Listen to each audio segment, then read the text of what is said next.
Karena istrinya yang mengidap gangguan bipolar mengakhiri hidupnya, pengusaha bernama George memutuskan untuk mengakhiri hidupnya sendiri. Teman-temannya juga menertawakannya, menyebutnya kuno dan bodoh, sementara putranya yang baru berusia 8 tahun menangis pilu, memohon agar sang ayah tetap bertahan. Namun, meskipun ikatan kasih dari orang-orang terdekat mencoba menahannya, hati George yang perlahan membeku tetap tak mampu merasakan kehangatan. Pada hari berikutnya setelah istrinya meninggal, ia berniat mengakhiri hidupnya dengan mengurung diri di ruang bawah tanah, larut dalam rindu yang mendalam terhadap mendiang istrinya. George menelan obat tidur dalam dosis yang mematikan. Di ambang kematian saat kesadarannya nyaris sirna, ia memaksakan matanya terbuka, dan yang muncul di hadapannya justru adalah kenangan indah saat ia dan istrinya pertama kali bertemu. Barangkali, hidup memang panggung sandiwara, dan pertemuan pertama hanyalah awal dari kisah yang tak pernah bisa kita duga. Seperti lelucon takdir yang datang tanpa aba-aba, namun tertinggal selamanya di hati yang pernah mencinta.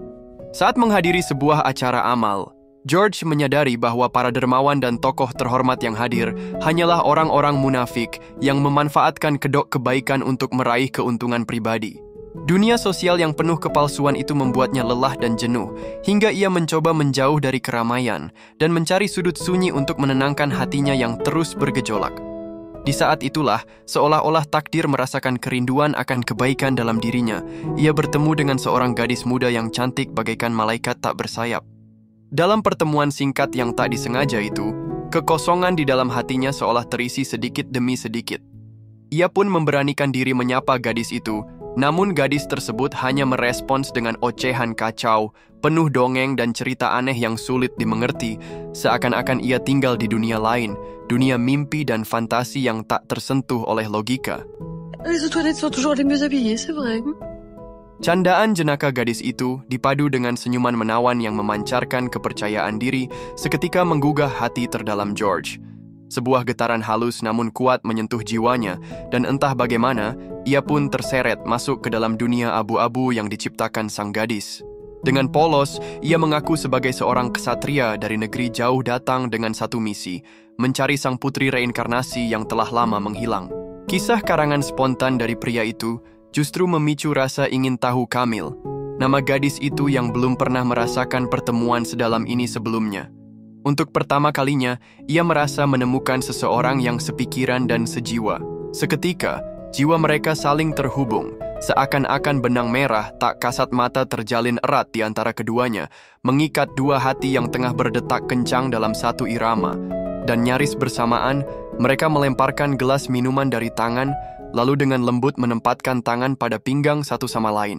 Di bawah sinar matahari hangat menyelimuti, mereka pun menari di tengah keramaian, seolah dunia menghilang. Tatapan sinis dan komentar dari sekitar berubah menjadi obor yang menyala di siang gulita, menyulut percikan asmara yang kian membara dan menyala terang. Ketika perasaan mencapai puncaknya, mereka tiba-tiba memutuskan untuk meninggalkan pesta, keluar dari keramaian, dan melaju kencang di tengah jalan raya. Angin menyapu wajah mereka, menciptakan irama lembut bagai simfoni yang penuh kelembutan. Di tengah suasana ambigu yang menyelimuti dunia, Camille bangkit berdiri dalam kegilaan yang indah, menantang hembusan angin dingin dan berteriak sekencang mungkin. Saat itu juga, hati George yang sudah terlanjur tersentuh kembali bergetar hebat. Namun, tiba-tiba syal yang dikenakan Camille terbang melayang, tepat menutupi mata George. Meskipun ia memiliki keahlian mengemudi yang baik, teriakan Camille yang panik membuatnya kehilangan kendali. Mobil mereka pun menabrak sebuah pohon besar di tepi jalan. Tampaknya, kisah indah mereka harus berakhir di sana. Tapi entah karena kebetulan atau takdir, arah tumbangnya pohon itu menunjuk pada sebuah gereja pernikahan tua yang telah lama terbengkalai. Bangunan usang, penuh puing dan reruntuhan itu justru membangkitkan rasa penasaran Camille. Sebuah pertemuan yang nyaris hancur, kini justru menemukan babak baru di antara reruntuhan masa lalu. Tanpa berpikir panjang, pria itu langsung menerima ajakannya. Ini adalah pertama kalinya ia bertemu dengan seorang gadis yang begitu tulus dan bebas, penuh gairah hidup dalam hatinya. Ia bahkan mulai bertanya-tanya, mungkinkah Camille benar-benar putri yang dikirim Tuhan untuknya? Mungkinkah dongeng yang ia ucapkan secara spontan tadi adalah kenangan samar dari takdir cinta di kehidupan lampau? Namun, Alih-alih larut dalam teka-teki yang belum pasti, ia lebih memilih untuk memaknai kebahagiaan yang nyata di hadapannya.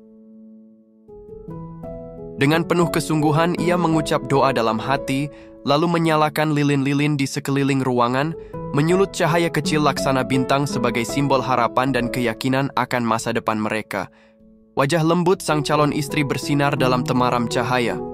Pernikahan mereka berlangsung tanpa saksi, tanpa undangan, tanpa ormas pemburu parasmanan, dan memang mereka tak sempat memikirkan semua itu. Satu-satunya yang mereka miliki hanyalah tatapan penuh cinta yang saling bertaut dan kalimat lembut, "Aku bersedia," yang terucap dalam kesunyian, namun menggema seumur hidup dalam hati mereka. D'aimer et de chérir toutes celles que vous serez. Toutes. Absolument toutes. Toutes. Absolument toutes. Je jure de les accompagner. Pour la vie. Jour et nuit. Partout où elles iront. Ketika gairah malam telah usai dan George terbangun dari tidurnya, ia dikejutkan oleh kenyataan bahwa sang istri telah menghilang tanpa jejak. Awalnya ia mengira ini hanyalah ulah iseng si putri, sebuah kejutan penuh teka-teki seperti biasanya. Namun, tak peduli seberapa lama ia mencari, bayangan Camille tak kunjung ia temukan. Bersamaan dengan itu, mobil sport kesayangannya pun lenyap seolah menguap bersama sang wanita. Yang tersisa hanyalah sehelai kerudung tipis berwarna putih yang kemarin menutup matanya, kini terombang-ambing sendiri dalam tiupan angin. Ia sempat berpikir bahwa semua kejadian kemarin hanyalah permainan, atau mungkin mimpi semata. Namun, aroma parfum yang masih melekat di kerudung itu berkali-kali membawanya kembali pada sumpah yang pernah terucap tentang mencintai hingga ke ujung dunia. Camille boleh saja menghilang begitu saja, tapi George tahu, ia tak bisa begitu saja mengingkari janji. Dengan tekad yang bulat, ia mencari sahabat lamanya yang bernama Les untuk meminta bantuan. Tak disangka, temannya mengenali nama itu, dan dengan nada gamblang, ia mengaku telah mengejar cintanya selama 8 tahun lamanya. Dan sampai kini pun, kenangan tentang wanita itu masih menghantuinya. Namun, temannya menyarankan agar ia tidak terlalu jauh terlibat. Menurutnya, Camille bukan wanita biasa. Ia tumbuh tanpa kasih sayang orang tua, penuh luka batin, dan cenderung tertutup serta sulit dipahami. Gangguan mental yang dialaminya menjadi salah satu alasan temannya yang tak pernah benar-benar berani melangkah lebih jauh. Namun George menolak untuk mundur. Dengan tenang tapi pasti, ia memotong nasihat sahabatnya bahwa mencintai seseorang bukan tentang apa yang mereka bawa dari masa lalu, tetapi bagaimana kita bersedia hadir untuk mereka saat ini. Temannya tersentuh oleh ketulusan kata-kata George. Ia sadar ketidakberaniannya untuk mengambil keputusan bukan berarti orang lain juga harus mundur. Alih-alih memaksakan diri untuk memiliki, jauh di dalam hatinya ia justru berharap wanita itu bisa menemukan kebahagiaan yang benar-benar miliknya. Dengan niat baik, ia memberitahu George tempat di mana Camille berada. Dan benar saja, di depan toko bunga itu, George menemukan mobil sport miliknya. Hanya saja kerusakan pada mobil itu tampak lebih parah dibandingkan hari sebelumnya. Ketika George baru saja ia hendak mendekat untuk memeriksa, terdengar suara pertengkaran yang membuat langkahnya tertahan dan beralih. Parce que ça, on vend pas la vie. Tu me rembourses, tu te démerdes. Sikap blak-blakan yang Camille lakukan membuat George terkejut sekaligus bahagia. Ia segera mengejar gadis yang pergi dengan wajah kesal. Untungnya, Camille masih mengingat bahwa mereka telah menikah kemarin, meski baginya pernikahan itu hanyalah permainan anak-anak. Kalau tidak, bagaimana bisa di dunia ini begitu banyak pasangan yang akhirnya bercerai dan berpisah? Walaupun ucapan Camille tidak sepenuhnya salah, George sudah menganggap hubungan mereka sebagai sesuatu yang sungguh berarti. Ia memberitahu Camille bahwa dirinya tidak akan pernah meninggalkannya. Bahkan jika maut datang menjemput, ia rela menemaninya sampai ke ujung jalan kehidupan. Namun perasaan tulus seperti itu bagi mereka yang pernah disakiti, tak ubahnya rerumputan yang mudah layu dan membusuk. Camille menatapnya dan berkata, "Aku ini orang dengan gangguan kepribadian. Hari ini mungkin aku bilang cinta, tapi besok bisa saja tidak. Aku sudah terlalu sering mendengar janji manis, lebih baik hidup sendiri dan tetap waras."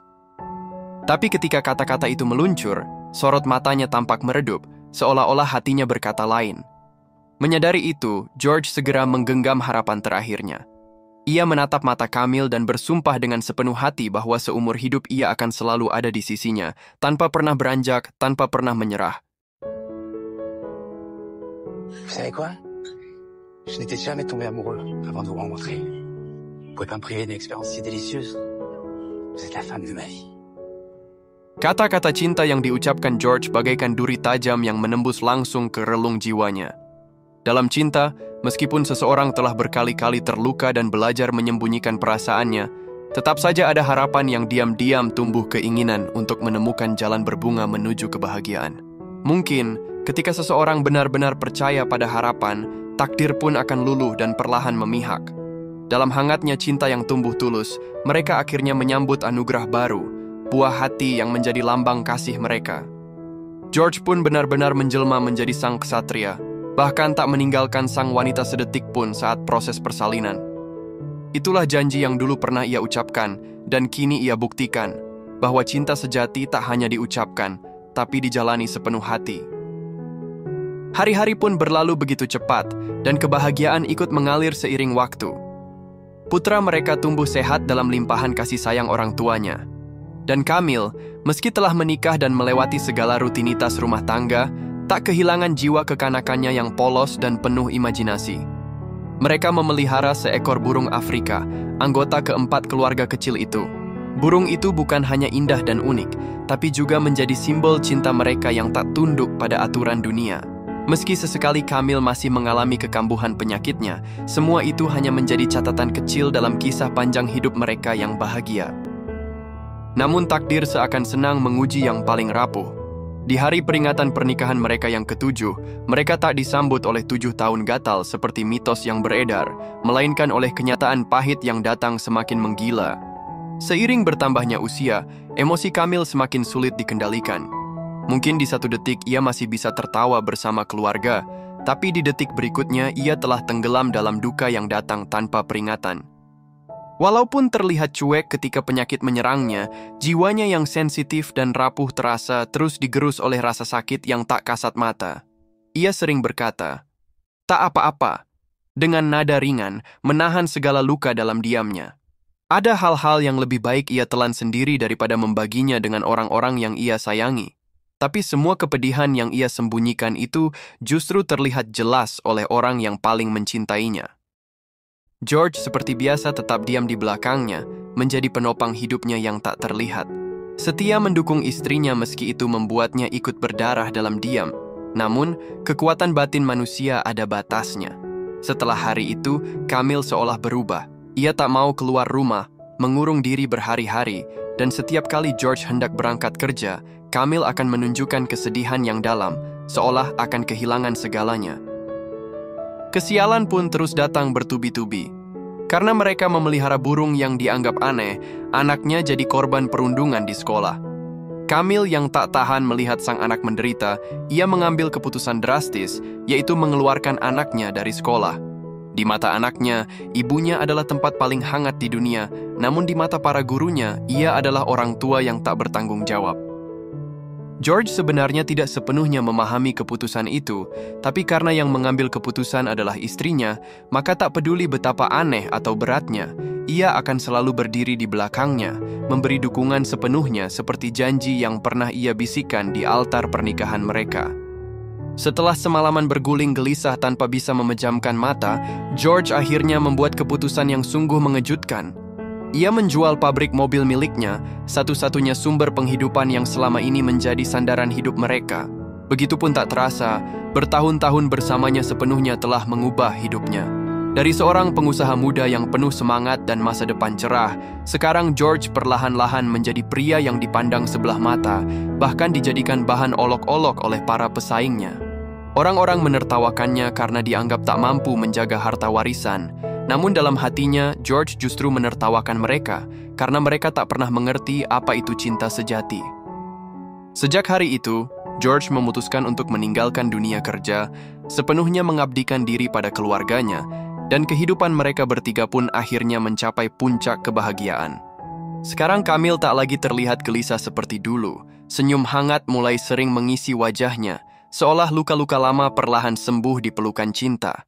Namun, seperti biasa, takdir seolah tak pernah membiarkan cerita berakhir tanpa sedikit kekacauan. Meski sekaya George, ia tetap tak bisa menghindari pajak pembelian yang tinggi. Dulu ia akan membayarnya tanpa pikir panjang, bahkan mungkin memberi lebih sekadar tip.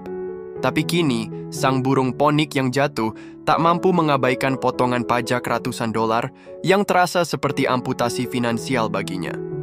Camille, yang tak tahu menahu soal ini, mengira petugas penagih hanya sedang memaksa suaminya kembali bekerja.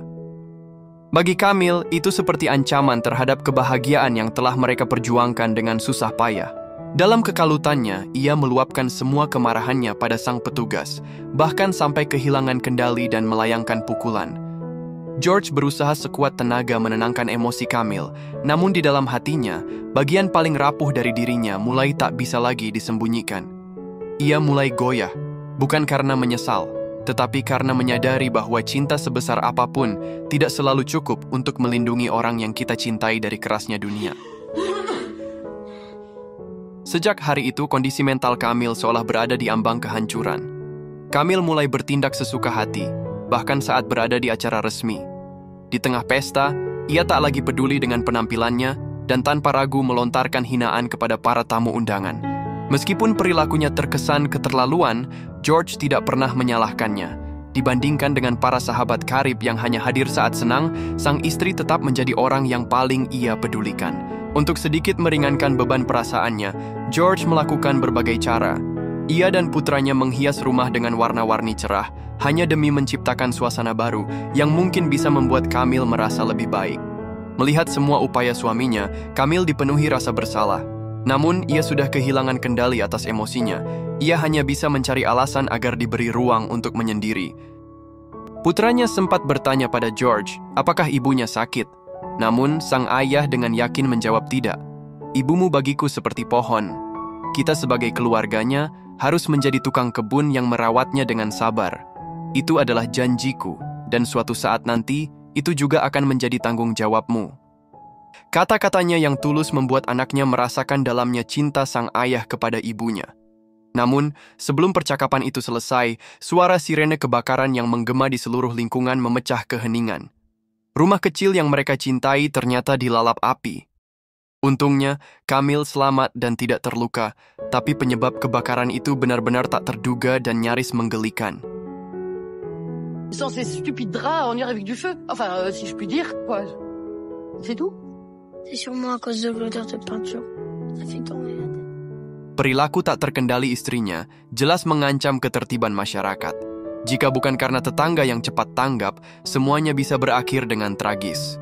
Melihat istrinya yang hampir hilang kesadaran di depan mata, George merasakan sakit hatinya yang tak terjelaskan. Setelah hari itu, Camille didakwa dan dimasukkan ke rumah sakit jiwa. Bagi George, ini sebenarnya menjadi sebuah pelepasan. Namun pelepasan itu berubah menjadi siksaan terberat bagi seorang pria yang sangat mencintai istrinya.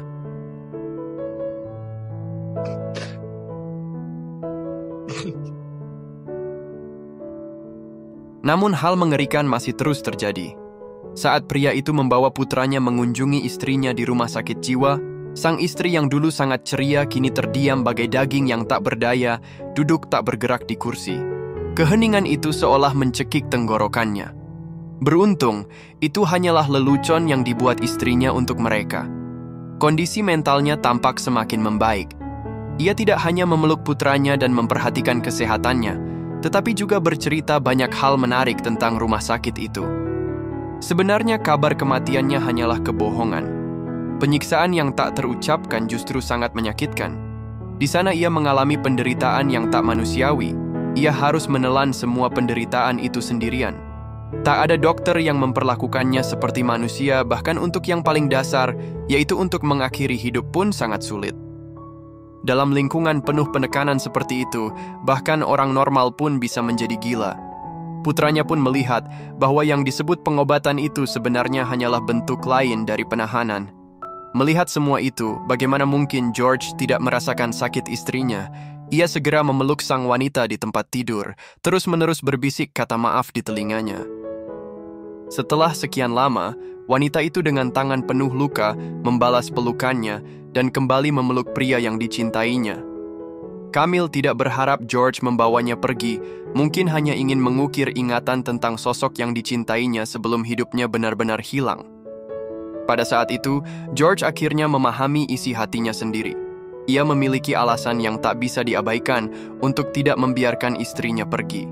Malam itu, George mengajak putranya diam-diam menyusup ke rumah sakit, berencana memanfaatkan senja untuk membawa sang istri kabur dari tempat mengerikan itu dan tidak akan pernah kembali seumur hidup. Seolah-olah nasib merasakan kesedihan keluarga mereka, pelarian kali ini berjalan lebih lancar dari yang diperkirakan. Sepanjang jalan yang penuh bahaya, mereka malah menjadikannya sebuah perjalanan spontan. Rasanya selama mereka bertiga bersama, tidak ada rintangan yang mampu menjatuhkan mereka. Mereka mengikuti rute yang telah direncanakan dan terus berkendara hingga mencapai perbatasan. Di sana, sebuah kastil tua dengan nuansa klasik muncul di hadapan mereka.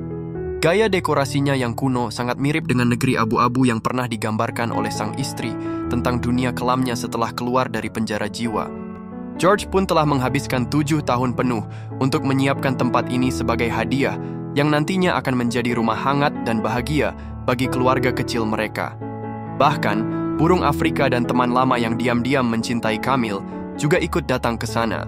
Pada saat itu, Camille akhirnya tidak merasa kesepian lagi. Mereka pun merasakan kebahagiaan singkat dan indah bersama-sama. Kehidupan yang hangat dan bahagia ternyata tidak membuat penyakit bipolar pada wanita itu membaik, bahkan ingatannya terjadi kemunduran. Yang pertama kali terlupakan adalah burung Afrika yang sudah tinggal bersama mereka hampir 10 tahun. Ia meluapkan semua kemarahannya pada anggota keluarga keempat ini. Saat itu, bahkan George yang sangat mencintai sang istri merasakan keanehan yang tak bisa dijelaskan. Namun luapan kemarahan Camille tidak berhenti di situ. Ia kembali ke dalam rumah, mengambil senapan, dan menembakkan satu peluru ke arah keluarganya sendiri. Tembakan itu nyaris mengenai putranya dan sekaligus mengusir anggota keluarga keempat yang tidak pernah meninggalkannya. Ingatan itu datang dengan deras, membuat Camille meratap penuh kesakitan di lantai sambil menangis terseduh-seduh. Camille masih belum bisa menahan dirinya dari rasa sakit, melihat tangan yang seharusnya melindungi, malah menyakiti orang-orang yang dicintainya. Malam itu, menyadari bahwa keadaan istrinya hanya akan memburuk, Camille mengusulkan sebuah cara yang ekstrem. Camille menginginkan saat penyakitnya kambuh, George segera menguncinya di ruang bawah tanah.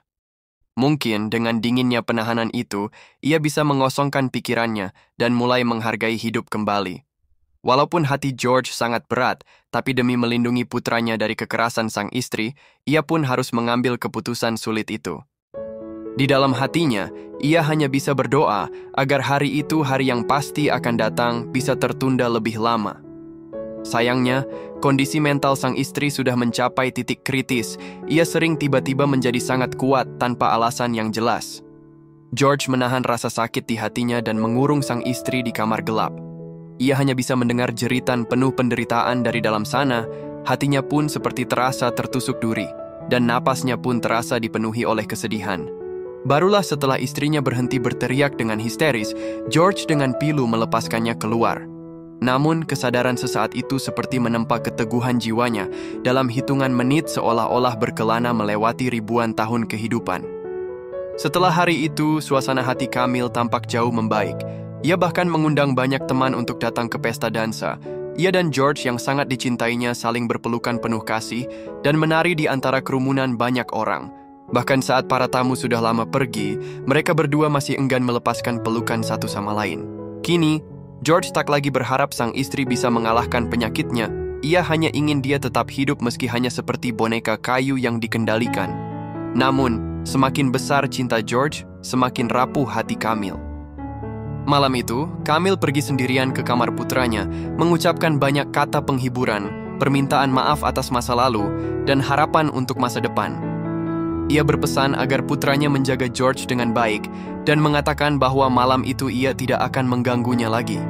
Dalam pelukan ibunya, anak itu akhirnya tertidur pulas, sementara Camille terus menyentuh wajahnya, takut melupakan wajah yang paling ia sayangi. Ketika sinar pertama matahari pagi menyentuh bumi, wanita itu tampak sendirian mengapung di permukaan laut. Merasa ada yang tidak beres, George pun berlari seperti orang gila untuk menyelamatkannya. Namun, segala upaya pertolongan darurat yang ia pelajari seumur hidup pun gagal membangunkan wanita itu dari pelukannya. Saat itu, dinginnya tubuh Kamil bukan hanya menandakan hilangnya sebuah nyawa, tetapi juga mengubur secara tiba-tiba kisah cinta mereka yang membuat banyak orang iri dan kagum. Pemakaman sang istri berlangsung sesuai rencana. Namun ketiga orang yang masih hidup itu tidak menunjukkan kesedihan seperti yang dibayangkan. Mereka masih ingat bahwa Kamil dulu sangat membenci jika ada yang menangis di depannya. Jadi meskipun sakit hati, mereka menahan air mata dan tidak membiarkan setetes pun jatuh ke dalam tanah. Malam itu mereka mengantar sang wanita dengan pesta kembang api yang megah. George yang sangat mencintai istrinya tersenyum, tetapi air mata tak bisa dicegah untuk mengalir dari sudut matanya. Ia bisa berpura-pura tidak sakit hati dan tidak peduli, berpura-pura hanyalah seperti plester untuk luka, mampu menghalangi darah mengalir, tapi tidak pernah bisa menyembuhkan luka itu. Kemudian George menyuruh anaknya kembali ke kamarnya untuk tidur, sementara keputusan yang menyedihkan itu perlahan tumbuh di dalam hatinya. George meminta temannya untuk menjaga anaknya, tetapi tak tahu bahwa semua itu diam-diam disaksikan oleh sang anak dari kamarnya. Kali ini, tak ada yang mencoba menghentikannya pergi, mungkin mereka semua tahu bahwa hidup George hanya untuk istrinya. Di ujung hidupnya, air mata George masih tersisa di sudut matanya. Meskipun dunia ini penuh dengan ikatan yang mengikatnya, tak satu pun sebanding dengan wanita yang ia cintai sejak pandangan pertama. Hidupnya tidak penuh penyesalan, hanya sayang tak bisa lebih dulu mengenal gadis itu. Ketika anak itu bangun dan turun, temannya sudah mengurus semuanya. Dengan suara yang berat dan lirih, ia membacakan pesan terakhir untuk putra satu-satunya. Untuk anakku yang kusayangi, aku menerima kebencianmu, bahkan jika itu harus kupikul seumur hidupku. Karena kepergianku tanpa pamit. Bukan karena aku tak peduli, tapi karena sekeras apapun, hidup selalu memaksa kita untuk memilih. Dan maafkan aku, jika dalam daftar prioritas yang kejam itu kau harus menempati urutan kedua. Bukan karena kau kurang berarti, tapi karena jauh sebelum aku memilikimu, hatiku telah lebih dulu terikat oleh seorang gadis, satu-satunya jiwa yang membuatku merasa utuh, dan kehilangan dirinya adalah luka yang tak pernah bisa benar-benar sembuh. Aku tak meminta kau mengerti, karena aku tahu rasa kehilangan ini adalah beban yang tak bisa dibagi, dan tak seorang pun benar-benar bisa merasakan perih yang kutanggung. Namun ketahuilah, kasihku padamu tetap hidup, hanya terbelah oleh takdir yang tak memberi pilihan lain.